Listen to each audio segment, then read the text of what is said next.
Wondering if a similar thing could be happening here in Mexico.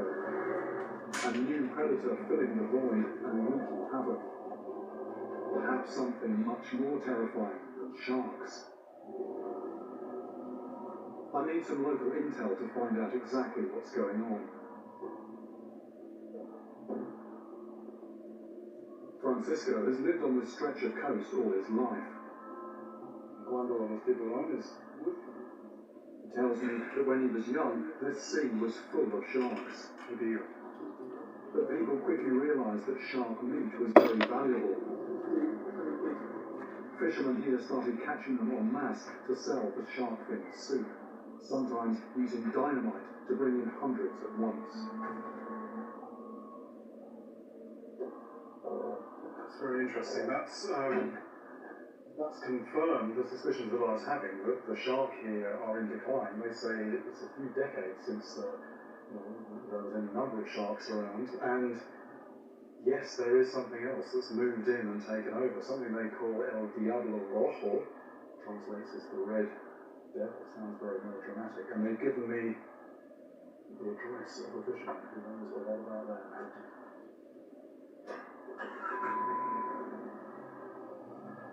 I may have my first concrete lead, the name of a devil-like beast, and a man who can tell me about them. Is this Diablo Rojo the sea creature that I'm looking for? The fearsome animal that has been terrorizing these waters.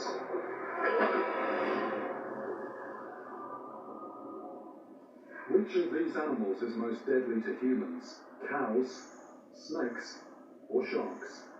The answer right after this. I asked, which of these animals is most deadly to humans? The answer, cows. In the US, 20 people are killed every year by cows, mostly workers on cattle farms. That's more than 3 times the number killed every year by snakes, and 20 times the number of people killed by sharks.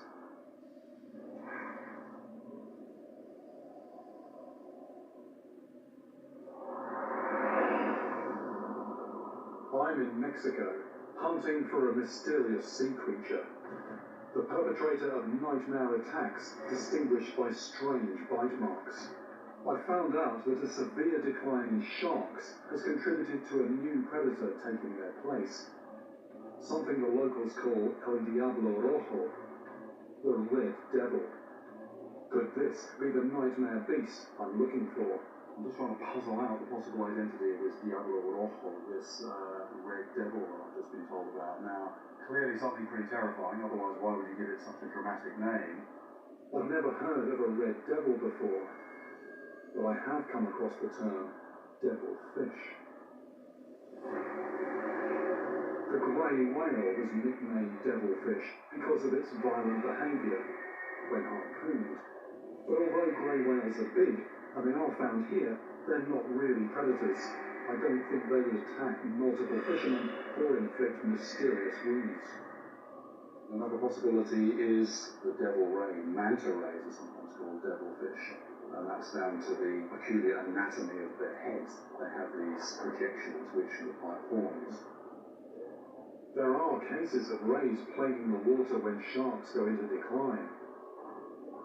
And manta rays are native to the Sea of Cortez. And they are cast as villains in some legends, tales of them circling boats and attacking pearl divers.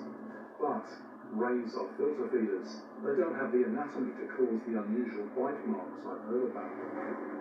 Another thing that's sometimes known as the devilfish is the kraken. This is a mythical giant squid that lives deep down in the ocean. And they say it comes up and it drags down ships.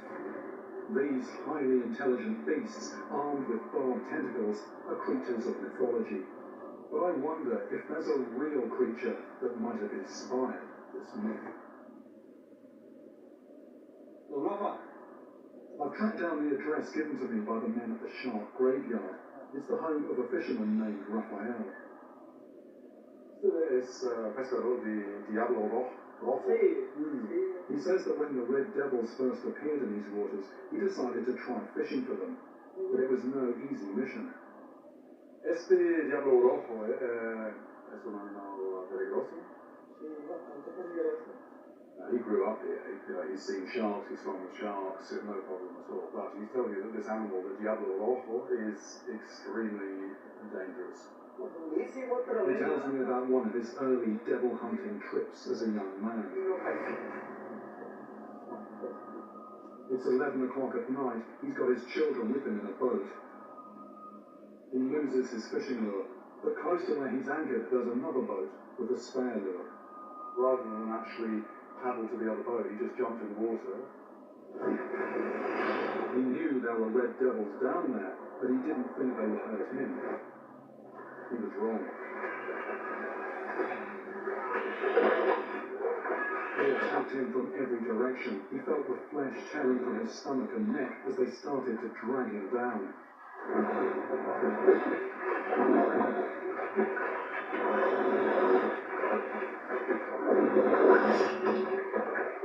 His children managed to pull him back into the boat, covered in blood. He said if he hadn't been able to get out of the water, that would have been it. He'd have been finished. There was many, no way of giving a number. But he says this is something that when you hook one and you're bringing it into the boat, they become cannibalistic. If one is struggling on the line, others will come in and devour that. He says it's almost like a piranha feeding frenzy. Now the thing about piranhas, from my experience, is if a piranha bites you,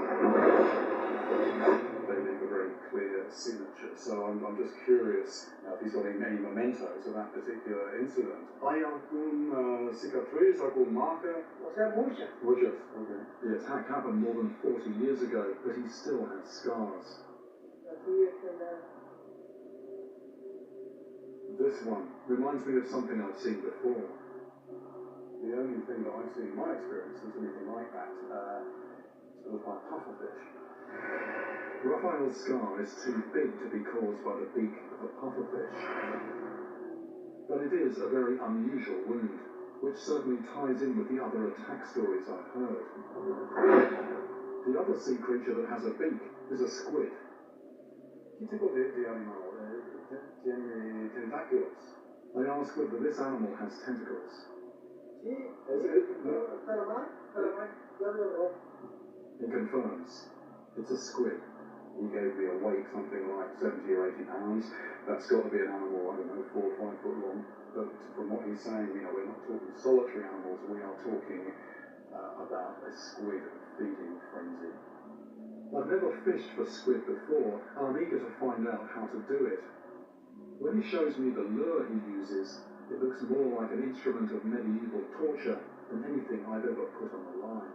And this is the lure, this is the jig. He says this is luminous.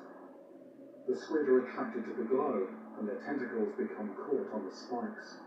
These marks here are caused by the beak of the squid. He makes these up himself. He sort of makes them from bits of other lures, and he says you often fish with these very deep, getting on to 1,000 feet. I ask him if he can take me hunting for these devils, but he says I'm a few years too late. As suddenly as these large predatory squid invaded these waters, they have now mysteriously moved on. There's something particularly chilling about a beast that is here one minute and gone the next. But now that Raphael has helped me identify these elusive pack hunters, I'm more determined than ever to track them down. There are many species of squid, but there's only one that matches the size that Raphael described of 4 or 5 feet. The Humboldt squid. They're certainly the right colour to be called a red devil. And they have a beak made of one of the hardest natural substances on the planet, with the bite force of a lion. And I come across stories of Humboldt squid attacking divers that add to my suspicions that these are the animals I'm looking for. Another one came right up behind me, grabbed my hand, and he yanked back so hard that it dislocated my right shoulder. That's how bad these critters be. There are incidences of Humboldt squid attacks in different locations along the Pacific coast.